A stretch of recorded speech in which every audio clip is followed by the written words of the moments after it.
বাবা, এই শোনা, ওঠো।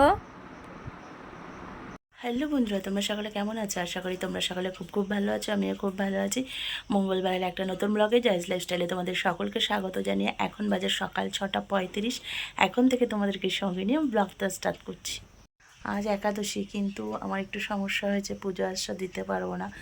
ওই জন্য ছেলের জন্য আর বড়মশাইয়ের জন্য ভাত, আলু সিদ্ধ আর পনিরের তরকারি রান্না করে রেখে এসেছি। আর আমিও শ্বশুরমশাই তো একাদশীর উপোস করি। তো আজকে হলো আমার রান্না বান্না করে স্নান করে যথারীতি চলে এসেছি। ছেলের পরীক্ষা চলছে, আবার ছেলেকে পড়াতে হবে, ওই জন্য তাড়াতাড়ি করে চলে এসেছি। একটু সকাল সকালই ওঠা হয়েছে, ছেলেকে একটু প্র্যাকটিস করাতে হবে ওই কারণে। ছেলেকে স্কুলে পাঠিয়ে রান্নাঘরে বড়মশাইকে ভাত দিতে এসেছিলাম, স্কুলে যাবে বলে। তো ব্যারেলে অল্প একটু মানে আর কি তেল ছিল, অল্প একটু মানে সেই 500 মতো। তো ঢালতে গিয়ে দেখি ব্যারেলের নিচে পিঁপড়ে একদম থোকা থোকা মরে রয়েছে। তো তারপরে বড় সেঁকনি দিয়ে এই গামলার মধ্যে সেঁকে নিলাম। আর ব্যারেলটা একদম সুন্দর করে সার্ফ দিয়ে বাইরে ভেতর সমস্ত কিছু পরিষ্কার করে নিয়েছি। আর তেলের যে আমার আর কি রাখার পাত্রটা, সেটাও আমি পরিষ্কার করে নিয়েছি, কারণ ওই পিঁপড়ে ঢুকে গেছিলো ওর মধ্যে, ওই কারণে। তো আর ওইদিকে তারপরে দেখলাম ভাত টাত দেওয়ার পরে বড়মশাই টাইমের জল এসে গেছে। তো টাইমের জলগুলো সব বালতি গামলা ভরে রেখে আসলাম। এসে এখন হলে একটু রেস্ট করে নিয়েছিলাম। তারপরে এখন বাজে হলো ওই 1:45 মতো। তারপরে ওই যে ফলগুলো আমার ছিল একাদশীর কাটা, সেই ফলগুলো খেয়ে নিলাম। আর তারপরে আমি রান্নাঘরে এসে দেখলাম ব্যারেলটা ভালো করে শুকিয়েছে কিনা, কারণ আবার তো হলো সেই তেল ভরতে হবে, ওই কারণে। তারপরে ওইদিকে রান্নাঘরের সমস্ত কাজ কমপ্লিট করে রেখে এসে এই এখন বাজে হলো ওই 10:30 মতো। তো তারপরে সোনা বাবার যেহেতু ইংলিশ লিটারেচার পরীক্ষা কালকে, কালকে হলো বুধবার, তো ভাবলাম ও বাড়ি আসবে 1:45-র দিকে। এবার নতুন নিয়ম করেছে, পরীক্ষার সময় একটু তাড়াতাড়ি ছুটি দিয়ে দিচ্ছে, নাহলে প্রত্যেকবার হলো 4টে মানে ছুটি দেয়, 4:30 বেজে যায়। তো ওর যেগুলো রাত্রেবেলা লিখবে, ইংলিশ লিটারেচার পরীক্ষা যেহেতু, সেই লেখাগুলোকে আমি হলো খাতায় পাতিয়ে রাখছি, তাহলে ওর আর বসে থাকতে হবে না ঘুম থেকে উঠে। আর কিছুটা ফল হলো আমি খেয়ে নিয়েছিলাম, আর কিছুটা ফল ছিল। তো কিছুটা ফল এখন ওই ওর কাজগুলো পাতিয়ে তারপরে খেয়ে নিচ্ছি, কারণ একেবারে সব ফল খেতে পারি না। উপোস থাকলে তো কষ্ট হয়ই, কিন্তু অসুবিধা হয় না। তারপরে একটু রেস্ট করে নিয়েছিলাম। আবার দেখো এখন 1:45 বাজে, আমার গোপাল সোনা বাড়িতে এসে গেছে যথারীতি।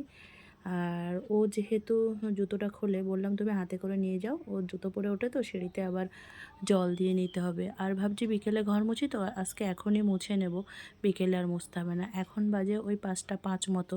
আর আজকে আমার না পড়া ছিল, কিন্তু টিপটিপ করে বৃষ্টি হচ্ছে বলে আর পড়তে যাইনি। তো সোনা বাবাকে যে কাজগুলো সকালে আমি পাঠিয়ে রেখেছিলাম ও স্কুলে গেলে, সেই কাজগুলো ওকে লিখতে দিয়েছি, ও লিখছে। আর এদিকে আমি পাশে বসে ওর স্কুলের কপির থেকে মিলিয়ে মিলিয়ে দেখছি, তাহলে আমার পরে আর নতুন করে চেক করতে হবে না। এইভাবে করলে না আর কি সময়টা নষ্ট হয় না। আর ওদিকে আবার শোনা আবার 7টা থেকে অনলাইনে স্পোকেন ইংলিশ শেখে, সেটার হলো ক্লাস আছে। তো বাচ্চাটা সেই 4:30 পড়তে বসেছে।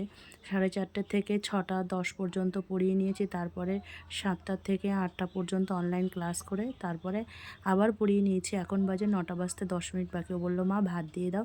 আমি বললাম ঠিক আছে। তো ও যেহেতু একা খাবে, ওর বাবা হলো রাত্রে আর খাবে না, আর আমরা তো উপোস করেইছি, ওই জন্য ওর তরকারিটা ফ্রিজে রেখেছিলাম রাত্রে একবারে করে, তো ওকে ভাত দিয়ে নিয়েছিলাম। আর এটা হলো বুধবারের সকালে। আর 7:07-এর মধ্যে পারন, তো তাড়াতাড়ি করে উঠে ভাত রান্না করে নিয়েছি। আর উচ্ছে, বেগুন, কুমড়ো, বড়ি দিয়ে একটা শুক্তো, আর বড় ভোলা মাছ যেগুলো সমুদ্রে হয়, মানে অনেকটা বড়, 7-8 পিস আর কি, চাকা মতো বেরোয় মাঝখান দিয়ে, সেরকম ভোলা মাছ এনেছিল, ঝাল করে নিয়েছি। আর ভোলা মাছের মাথাটা ঝুড়ে নিয়েছিল, তাই পেঁয়াজ দিয়ে ভাজা করেছি। মাছের ঝাল হয়েছে, ভোলা মাছের মাথাটা পেঁয়াজ দিয়ে ভাজা, আর শুক্তো হয়েছে।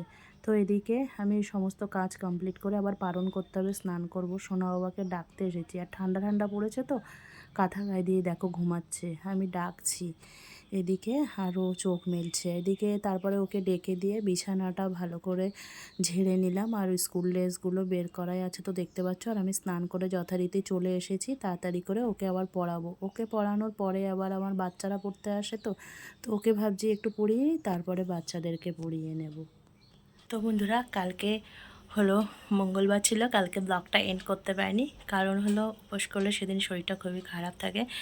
তো আজকে এখন বাজে হলো 9টা 10। এখন তোমাদের সঙ্গে কালকে আর আজকে মিলিয়ে আমার ব্লগটা এন্ড করছি। আমার এই ব্লগটা ভালো লাগলে তোমরা সকলেই লাইক কমেন্ট শেয়ার সাবস্ক্রাইব করে দিও। টাটা বন্ধুরা, তোমরা সকলে খুব ভালো থেকো, সুস্থ থেকো। আবার দেখা হচ্ছে নেক্সট কোনো নিউ ব্লগে।